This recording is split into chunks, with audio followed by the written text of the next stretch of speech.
ফেনীতে আবারও নাশকতার ঘটনা ঘটেছে। এবার জুলাই স্মৃতিস্তম্ভে আগুন দিয়েছে দুর্বৃত্তরা।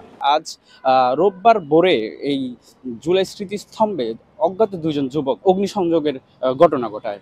পাশাপাশি এখানকার আমরা স্থানীয়দের সাথে কথা বলে জেনেছি তারা ভোরে কাউকে দেখতে পায়নি। তবে আমরা সিসিটিভি ফুটেজে দুইজন অজ্ঞাত যুবককে দেখতে পেয়েছি। তারা ঠিক ৩টার দিকে এই এলাকায় অবস্থান নেয়।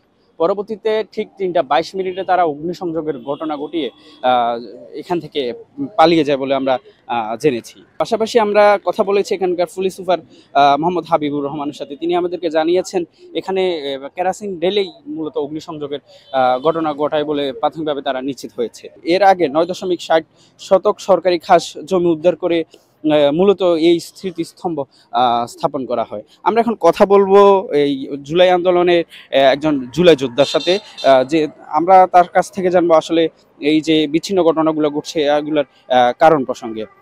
এখানে যে আজকে জুলাই স্মৃতিস্তম্ভে অগ্নিসংযোগের ঘটনা ঘটেছে, আপনারা বিষয়টিকে কিভাবে দেখছেন?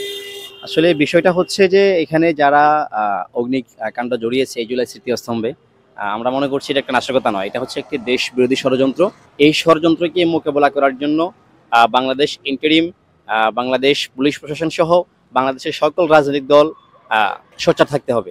কারণ বাংলাদেশে বেশ আজকে 7-8 দিন ধরে কিন্তু বাংলাদেশে নিষিদ্ধ সংগঠন ছাত্রলীগ, আওয়ামী লীগ ওরা হচ্ছে বাংলাদেশের অনেক জায়গাতে অগ্নিসংযোগ, এর পাশাপাশি হচ্ছে জুলাই স্মৃতিস্তম্ভে আগুন দিয়েছে আরও এক জেলাতে শুনছি আমরা। দুঃখজনক ব্যাপার হচ্ছে গতকাল রাতে যেটা হয়েছে আমাদের ফেনী জেলাতে, সেটা আসলে কোনোভাবেই মেনে নেওয়া যাচ্ছে না।